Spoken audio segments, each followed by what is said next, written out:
ওয়ালাইকুম। ভালো আছেন ভাইজান? আছি আলহামদুলিল্লাহ। আচ্ছা ভাই, আমি আপনাকে তো পুরা সালাম দিলাম, আপনি শুধু ওয়ালাইকুম বললেন কেন?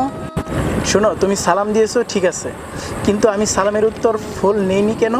এই জন্য যে তুমি যে সালাম দিয়েছো আসসালামু আলাইকুম, এটা সঠিক সালাম নয়। তুমি যদি সঠিকভাবে সালাম দিতা তাহলে আমি ওয়ালাইকুম না বলে ওয়ালাইকুম সালামই বলতাম, বুঝছো? আচ্ছা ভাই, তাহলে সালাম দেওয়ার সঠিক নিয়মটা আসলে কি?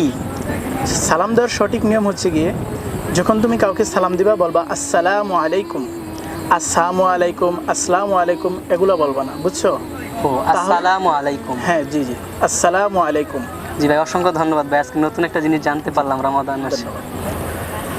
আর রাসূলুল্লাহ সাল্লাল্লাহু আলাইহি সাল্লাম বলেছেন, পরিচিত অপরিচিত সকলকে সালাম দাও। আর সালামের ক্ষেত্রে সঠিক না সবসময় জানার চেষ্টা করবো, ঠিক আছে? জি ভাই, ধন্যবাদ।